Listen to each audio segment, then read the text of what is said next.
Week one of the NFL season is upon us. Chicago Bears going to be a little wet. How do the elements affect things? Does that skew things into the 49ers' favor, or would they rather be playing straight up on good grass because they are a better football team? The unofficial depth chart for week one is out. Some things we can learn from that. And how about a 10-year anniversary for the 2012 team? And what specific dates those are and why those dates are important? All coming up on today's episode of Locked On 49ers. You are Locked On 49ers, your daily San Francisco 49ers podcast, part of the Locked On Podcast Network, your team every day.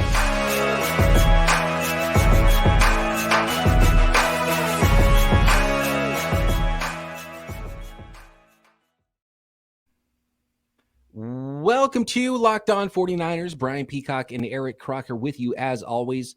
At BD Peacock, at Eric_Crocker on Twitter, and a very special guest on this Winky Wednesday episode. Tuesday evening, if you're watching as we upload on YouTube Tuesday evening on a Winky Wednesday with our guest and just one of the most pleasant people to talk to about San Francisco 49ers football that exists in the world. That is Nicholas Winkler.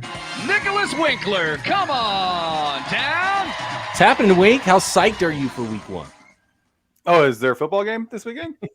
We got to get – this is what we do every week is we do the Winky Wednesday, and it's usually the day where we officially turn the page to the next week's games, and now we're turning the page. We are in week one right now, and Wink gives his prediction first before Croc and I give our predictions and our keys to victory later on in the week. We're going to have a crossover pod, as we always do, with the host of Locked On Bears, Lauren Cox, on Thursday. That is going to be a really fun one coming up tomorrow, and really start breaking down this football game with the Bears and the 49ers. The first thing I want to bring up here, though, guys, is the depth chart. And it's an unofficial depth chart, but I think as we get into the season, it starts to look a little bit more like what things actually look like. And I don't think anything is out of ordinary at all, but there's been a little bit of a question about who will start with Jimmy Ward beginning the year on IR. And on this unofficial depth chart, and Croc, I got to start with you because you are our resident DB expert. They have George Odom as the starter at free safety alongside Talanoa Hufanga rather than Tarvarius Moore. And I think earlier or last week at some point you said that you would probably guess that Tarvarius Moore was going to get the start there. Now, this doesn't mean that it's going to be Odom or not, but it is interesting that he's listed number one on the depth chart here at free safety. Well, one thing that we did make note of during that last preseason game, how long into the game Tarvarius Moore was playing. And could that be a sign of him potentially playing for a roster spot? And maybe we're right about that. And maybe I overplayed the difference between free safety, strong safety, because early on it sounded like, you got Odom. He's a guy who could be, challenging Hufanga for that starting strong safety spot. But looks like they're just looking at their guys, like we have said in the past, as interchangeable. They are safeties, not so much free safety, strong safety, even though they're slightly different or whatever, but Odom up first, and I think that could potentially really be the case. Wink, are you at all worried about the loss of Jimmy Ward and his veteran status at free safety, and he's been so important for the 49ers defense in recent years?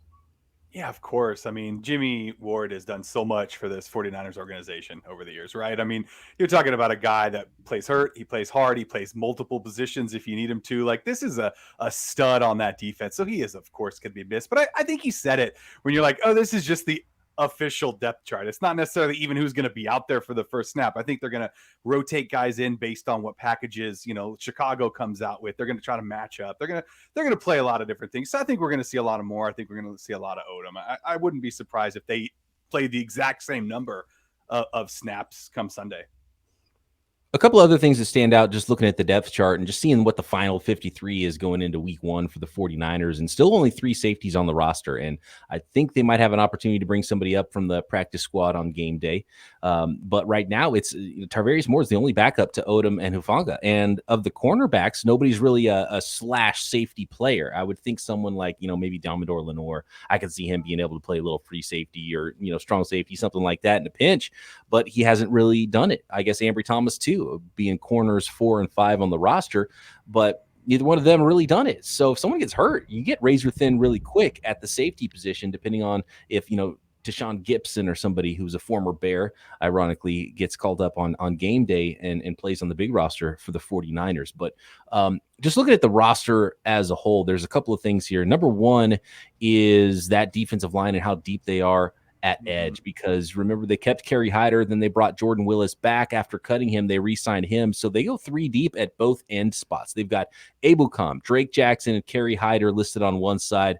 And then they've got Nick Bosa, Charles Omenihu, and Jordan Willis listed on the other side. I mean, that's ridiculous depth on the defensive line. And I think backups that have starter capabilities, and I'm interested to see how they rotate those guys in. And might we see some ends getting some work on the inside as well? Yeah, I mean, like I said with the safeties, rotating guys in and out, that defensive line is going to have a lot of shuffling going on, keeping guys fresh. I mean, this is the first game of the year. If you're going to see guys gassed in the second half of a game, it's going to be early on in the season, and you don't want that on your defense, especially when, let's be honest, the 49ers' strongest position right now, position group, is probably that defensive line. I mean, that they are just stacked from top to bottom. So I just think it's going to be mix and match. You're just going to be like, oh, who is that? Oh, who is in on that play? Because there's going to be so much going on out there, so many switches, so much movement. And I love it, because I'm just glad they brought Willis back too. I was so bummed when they cut him. I was afraid he's going to end up somewhere else. So that was a good move, Niners. Well done. How important is the linebacker position, Croc, for the 49ers this year? Because I'm looking at the interior line, and they didn't stop the run great in the preseason. And I don't think at 6'6" and 6'7", Eric Armstead and Javon Kinlaw, both of them under 300 pounds right now. Neither one is your traditional leverage master, take on 2 blocks, traditional nose tackle guy. And really, they haven't had that 350-pound guy for a while. Those types of players getting phased out of the NFL. But DJ Jones was about as close as you can get to that on the 49ers roster at 320 pounds at 6'1". He's so stout, and he was immovable. He could win that leverage battle. And if there's one thing that, Javon Kinlaw has these highlight plays, and he can crush people, but sometimes he plays high, he can get turned out of the way. And Eric Armstead is sort of a bigger end that I like him at defensive tackle, but he's not a nose tackle either. It's more of a 3 technique. So then when you have your free safety out up the middle, you start to get a little worried, but luckily the 49ers have it on lock with their 3 linebackers, or, depending on how much teams use base, probably 2 linebackers out there with Fred Warner and either Azeez Al-Shaair or Drake Greenlaw, depending on who's going to be the second linebacker on most plays. I think the linebackers are so important because they'll be able to get depth, get range, be rangy in coverage, and fit the run as well. Because if I had to worry about something on the 49ers, is probably up the middle run defense, and then that deep free safety position with Jimmy Ward out. And then to Talanoa Hufanga, it's not necessarily his strength going in reverse. He's a much better player instinctively, coming forward. Although I've been impressed with his development, and I think he will be a pretty good player, and probably a better player than I expected him to be at safety. But still, if you're Justin Fields, who has this great arm and accuracy, you're probably trying to hit Darnell Mooney deep in the middle of the field. Yeah, I think as it pertains to the defensive line, and especially against the run game, where we did see them kind of get gashed against the Texans now again. You don't have your starting backers on the defense in that game. There was no Drake Greenlaw, there was no Fred Warner or Azeez Al-Shaair, and those guys are terrific flowing type linebackers, but they're not the old school Levon Kirkland big power type linebackers that you're like, hey, this guy is going to blow up a guard or a center or a guy's working to the next level and then just get off that block. These are guys that do extremely well when they are, I don't want to say untouched, but when they come in clean, they can slice in there and make tackles for losses and use their athleticism and their speed. But yeah, I think that is kind of a big blow. And we've talked about Javon Kinlaw. Can he just be a 2-down guy? Well, he's slimmer now, so that might change things a little bit with how he's able to play that DJ Jones role, who you and I have talked about how pivotal that is, especially in the run game. So it is a little worrisome not having a big body, and I'm curious why the 49ers haven't really done that, especially for a team that's playing a lot of wide 9, so they kind of spread out those guys a little bit more. You'd think it would be even more important to have a big space-eating type defensive tackle, and they just don't have it. So can you keep the linebackers clean with who they have in the middle right now, I think that's a big question mark for the team. And especially with this week 1 matchup, it's going to be interesting because there's a new offense in town for the Bears, and the 49ers and the Bears played a tighter game than they probably should have last year. And it's going to be a different scheme. We're going to see more play action if they can run the ball, and they're going to try to suck up those linebackers and hit players over the top. That's going to be a big feature of this Bears team. So that'll be an interesting matchup there for sure if the run fits get a little bit more difficult for the 49ers. This year without DJ Jones up front. We got to talk about the weather. It's going to rain on Sunday. Next, let's talk weather. That benefits the 49ers. If that benefits the Chicago Bears, we'll have Wink's prediction on week 1, 49ers at Chicago Bears coming up. And how about a 10-year reunion of the 2012 team coming up this year, which should be a whole lot of fun. But first, we got to tell the folks about BriteCo. We all hate insurance, right? These guys at BriteCo have turned the whole experience around. Really, it's probably the easiest thing you can do for yourself this week. No excuses at all not to have that expensive jewelry or that watch insured. And there's so many funny videos on this website, and you see it where someone proposes. Don't propose near water, by the way, but on a boat or on a dock somewhere, and the ring goes away. And Wink, if I'm not mistaken, one of your buddies went through something like that, right? Yeah, he actually went to go propose to his girlfriend, and he was riding a motorcycle, and he had the ring in his backpack. And apparently he didn't zip up his backpack all the way, because when he got there, backpack was open, ring was gone. Oh my gosh. And that's you can't even begin to look for that either. He started, he was like a 25-mile trek that he was on too. So yeah, where do you look? When did it open? Who knows? All right. Well, we will leave him unnamed, but don't be like Wink's friend. And if you do, make sure that thing is insured. For $5 a month, you can get totally comprehensive coverage, and it won't take you more than 2 minutes on your cell phone. Check it out. Brite.co/lockedon. That is Brite.co/lockedon.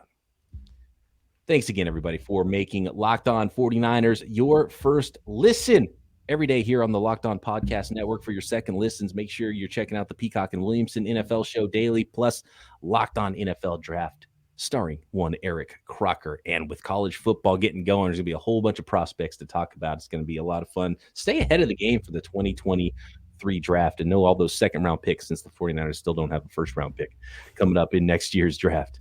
What do you guys think? Rain in Chicago. It looks like it's going to be 60% chance of rain and 75. So kind of warm and wet and muggy. It's going to be kind of a gross game because you don't want to layer up in that. I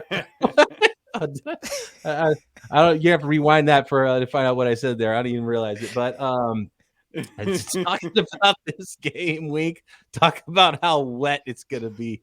Talk about how wet Eric Crocker's so going to be. Wet, buddy. It's incredible. This game warm and wet. Wow. It worries me. I'm not going to lie to you. This on paper going into this game, you think, okay, this is a win for the 49ers, right? But when it's raining and that ball's slippery and you got helmets, hitting balls out of arms, and yeah, it definitely, I'd rather it not be raining going into this contest, obviously, for the 49ers' sake. So I got to be real with you guys. I don't like it. I don't think that it's a good thing for the 49ers. Not one bit. Croc, would you rather it just be good weather and let the 49ers, better athletes and better football players, go win a game and not have the flukiness of what weather could do? Maybe a fumble here and there. You got a new quarterback center exchange for the 49ers. Do you think that is worrisome? But at a certain point, the 49ers, I think, are going to try to play bully ball, so it could also benefit them as well. I think that definitely favors the 49ers, just with how they want to play, right? Like, ideally, what is everybody saying? Lean on the run game, lean on the defense, and that weather definitely permits that type of gameplay. And when you look at the Chicago Bears, well, what does it do for them? Kind of neutralizes Justin Fields' athleticism just a little bit, right? A quarterback who 49ers saw last year in Chicago is extremely dynamic. So can the weather and the elements kind of slow him down just a little? And who's his number one target? Darnell Mooney. What's his game predicated on? Speed and quickness. Can that slow him down just a little bit, make him think about where he's cutting, where he's stepping, so that he doesn't slip, even though that weather still kind of favors the receiver just a little bit more because he knows where he's going. The defender doesn't. But when you're playing zone and you're kind of dropping to a spot, it can definitely help. So I like that because I still think it matches how the 49ers want to play. And again, kind of neutralizes a little bit of the speed that Chicago has. So I don't mind it. 49ers weren't going to go out and throw the ball around 45 times anyways. At least that was not the plan, right? We've seen that. You remember I think it was 2017,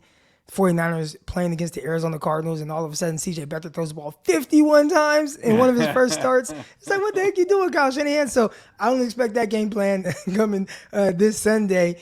And I think the weather still, again, helps the 49ers play how they want to play. I don't know if it's going to be a monsoon or anything like that game in Washington a couple years ago where was it 9-6 or 9-3? Right. What was the final score? Something crazy like that. Right. I don't think it's going to be that bad, but I think it does probably benefit the 49ers. But I don't want a fluky element for the 49ers either. What if you lose a fumble deep in your territory or something, and then someone loses their footing, and Justin Fields is able to hit Darnell Mooney on a big play. That's potentially 2-score swing just because of something that shouldn't happen, just because of the weather you weren't used to. So I wonder if at practice this week, the 49ers, one of the coaches is going to be squirting the water bottle on the ball before they snap it, just to kind of mimic some wet conditions out there in Chicago.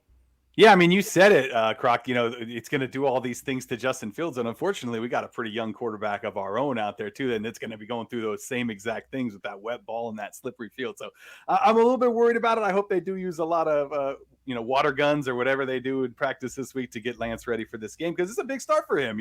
And there's a lot of people out there too that are so worried about this Jimmy Garoppolo thing, and if it's a wet, sloppy game and he looks bad, that's just going to start lighting people's fires, and I just don't want to see it. I don't want to hear it. Yeah. Wet and sloppy. Yeah. Wet and sloppy out there in Chicago. That's why the tickets are so expensive. Croc is having a tough time trying to figure out where he's going to stay and what kind of tickets he's gonna buy there. He's looking at the 50-yard line. I don't think he's going to be able to afford it. Dude, I'm looking at the tickets, and I always wait till the last minute. So now you have all these professional ticket buyers commenting in my mentions like, "Oh, you got to buy 5 months ahead of time." And they're like, "Man, schedule wasn't even out yet 5 months ago." But anyways, I get it, but I always wait till the last minute. And again, I don't go to the game to have a front row seat at the game. I like sitting up. I like seeing the entire field. I usually wait till the last minute all the time. I've been to a bunch of games over the last few years. And I always wait dang near to an hour before kickoff. And I'm looking at these prices and I'm like, what the heck? Over $250 for the nosebleeds. Literally the cheapest tickets I could find, where they were over $200 after all the fees and all that. And it's just that's a lot. I mean, I've gotten 49ers tickets in decent years where you're sitting kind of in that level 100 section or whatever, and $150, right? Solid. But I don't know, just crazy prices for a team I don't want to say a team like Chicago, but the expectations might be high. The product and the expectation from the fans is high. Excuse me. From the outside looking in, it's like, why is this game so expensive? They know the Niners travel well. That's why they're trying to really make a lot of money from those Niner fans. Well, the Niners do travel well, so tickets are going to be gobbled up for whatever opponent the 49ers play, especially a good 49ers team, the team people are excited to go see with the new starting quarterback and a Super Bowl ready roster. But if you're the Bears, a Bears fan, this might be the only chance they get to go see a team that's not below 500 the rest of the year. So there's a lot of hope for Bears fans right now, right? So this is probably a really good opportunity for them to root for a team that isn't in the tank quite yet. We'll see what Lauren Cox has to say about this Bears team. I think we might be disrespecting them a little bit too much, because every team in the NFL could win a game on any given Sunday, right, guys? Speaking of that, let's get Wink's prediction on this football game next. Who's going to win in week 1 with the 49ers at the Chicago Bears and the 2012 10-year reunion? I can't believe it's 10 years already. And we might see. I mean, that's going to be one of the better reunions, even though it wasn't a Super Bowl team. We'll get to that next and why it's going to be so potentially special. But I want to talk to the folks about PrizePicks. PrizePicks, over or under 191 passing yards for Justin Fields. How about 209 passing yards for Trey Lance? You can decide. Do you like more than those yards or less than those yards. You can pick 2 to 5 players at PrizePicks, and if they score more or less than their PrizePicks projection, you can win up to 10 times your money on any entry. No competing against other people. It's just you versus the projections that are available at PrizePicks. How does the weather play into this? You think it's going to be lower scoring, less passing yards? Do you think there's going to be more fluky big plays? PrizePicks offers projections on any sport that you watch. This includes NFL, NBA, Major League Baseball, PGA, college football, men's and women's college basketball, soccer, WNBA, NASCAR, combat sports, esports, even cricket and disc golf. Daily fantasy. You can play all of those sports. Entries can be made very quickly. I was playing around on it today. Super fun and easy, less than a minute, and you can make your selections and win up to 10 times your cash. And you can safely and quickly withdraw your winnings. Download the PrizePicks app or go to prizepicks.com to sign up and play daily fantasy sports. First-time users can receive a 100% instant deposit match up to $100 with promo code Locked On. If you deposit $100, you get $100. If you deposit $50, PrizePicks will give you $50. Don't forget, enter promo code Locked On at sign up for an instant deposit match up to $100. Okay. Was it LaShawn McCoy? Wasn't he like the ultimate mutter running back? Like LaShawn McCoy would go for 250 yards if it was raining, right? Because he's moving at the same speed he already did, and everyone else is kind of slowing down in the wet weather. And have we found who the mutter is for the 49ers? Is this going to be a Jeff Wilson game? Do we know anything? We don't know anything about the rookies. Maybe Ty Davis-Price. This is his coming out party. Maybe he's the guy that is really good in wet conditions. And I don't know how wet it's going to be. It might not be that wet, but those are interesting things to learn for this team. Who are the people going to show up in the mud? Okay, Wink. You just go back to last year. I mean, Nick Bosa, right? He's the mutter. Get him out there sliding around after a sack. Yeah. Oh no, that was 2019, wasn't it? Yeah. That was 2 years ago? 3 years ago. 3 years ago. Because he missed 2018. Wow, he missed 2020 with the ACL. That was the Super Bowl year. Yeah. That's wild. That's super wild. Yeah, because DeForest Buckner was there with him in that famous photo where they're all sliding. Yeah. That was fun. I love it. I like those games. A couple of those I feel like Fred Warner is kind of like that mutter, right? Because I think he just takes he loves any element. Fred Warner just comes off to me as someone who just loves playing football. Yeah. George Kittle too. Same mindset. Oh yeah, whatever, George Kittle. Whenever, let's go. You know who was the ultimate mutter in that game? I think it was Kendrick Bourne. Kendrick Bourne just had like a solid game because the 49ers struggled to score any points and get anything moving offensively. But Kendrick Bourne had a couple plays where he was catching the ball and kind of sliding around and he cut this way. And it's like, this is pretty cool to see. I kind of miss Kendrick Bourne, not going to lie. Me too. Dancing around in the mud a little bit. Yeah. Kendrick Bourne's going to make it back to the 49ers one day, by the way, because he's going to get cut before he sees the end of that contract with the New England Patriots. So. Not wrong about Kendrick that. Coming back home. You know who else is going to be a San Francisco 49er? This is completely off topic right now, but I was thinking about it this weekend. Christian McCaffrey, future 49er. He's definitely not going to see the end of his contract. And you know Kyle Shanahan will go crazy if all of a sudden Christian McCaffrey is a post-June 1st cut and he's available. And Kyle Shanahan's going to be like, hell yes, give me some Christian McCaffrey. He was a ball boy when his dad was playing with the Denver Broncos, right? He's a Kyle Shanahan type of running back. I could see the Niners signing a Christian McCaffrey post-cut. Real quick, Kendrick Bourne. It's going to be hard for them to let him go, even if the money and all that, because right now he's their leading receiver. Like last year, he's their leading receiver. This year, I expect him to be their leading receiver again. So until they find someone that can either replicate his production or do better, which I just don't think they have that on their roster right now, it is going to be hard to get rid of him. And essentially what you're saying is after this season, because I think it was a 3-year deal, and that third year is coming up next year, I think he's going to see all that money. I don't know. That's some who Gunnar are they going to play? Who are they going to play over him? They just drafted a receiver second round, and there's a huge learning curve for him because he's more of a speedster. You would think that you could just have anybody, right? They got Nelson Aguilar, and you feel like they have those guys, but unbelievable production-wise, it's been Kendrick Bourne. The disrespect for Gunnar Olszewski, Croc. Come on. Yeah, Jacoby Myers and Tyquan Thornton, the rookie, they might push Kendrick Bourne out at the end of this year. Okay. No, we'll see. We'll see how it goes. They got nine tight ends too. So, how about 2012? This from Tim Kawakami of The Athletic earlier Tuesday. And this one could be fun because the 49ers are planning a 10-year reunion of the 2012 team. And there are some big personalities on that 2012 team. One of those personalities was the head coach. And guess what? The University of Michigan has a bye week this year. Their bye week is the weekend of October 22nd and 23rd, which happens to be the weekend that the 49ers are hosting the 10-year anniversary celebration for the 2012 team. What about Jim Harbaugh and Colin Kaepernick reuniting at Levi Stadium? Like, that would bring the house down, right? Yeah, I'd love to see it. He shows up in his khakis, just ready to go. I'm in. Tucked in. Nice and tucked.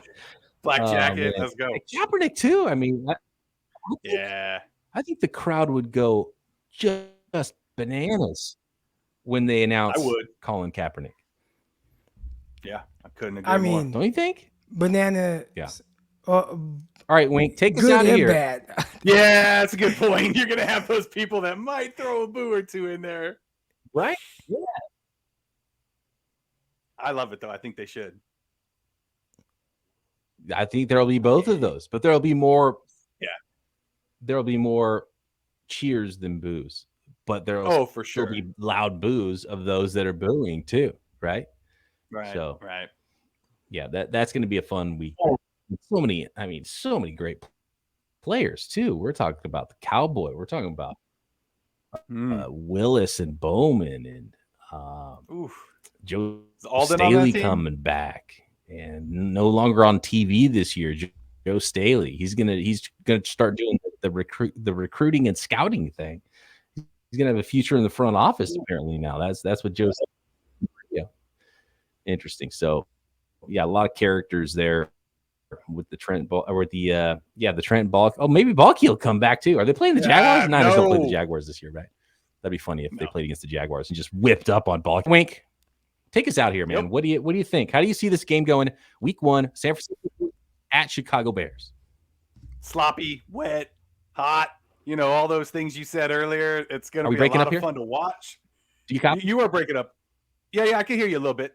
But yeah, I'm looking forward to it. Obviously, I prefer it not rain, but if wet weather is in the forecast, it's going to be a low scoring game. Probably not going to see a lot of field goals. If you do, I like having Robbie Gould in the back pocket, of course, for the 49ers. So I definitely see a 49ers win coming out of this. Hopefully it's not too sloppy. Hold on to the football, limit the turnovers, limit the mistakes, and I think they get out of there with the win. Probably low scoring, maybe something like 20-6 or something like that. Keep the Bears out of the end zone. So you're going under that 191 passing yards for Justin Fields, and you're taking the under on the, 42 points, I think is the over-under for the 49ers and Bears this weekend. 191 passing yards? That's the over-under I might go over on that.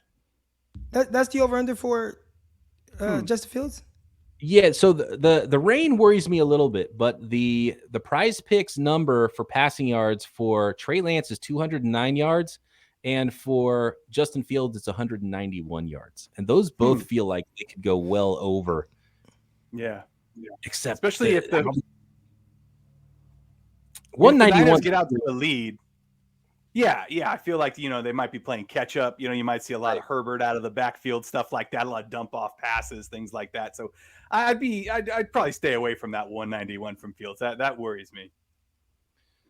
Yeah, that there's some flukiness too that could happen on a big play here or there, even if it is wet. And if it's not wet, maybe you're coming from behind. And it's one thing that he can do is sling it and get the ball downfield. He doesn't have a ton of weapons. I mean, I don't know if Equinemius St. Brown's going to torch the 49ers or anything like that, even though I did like him coming out of college.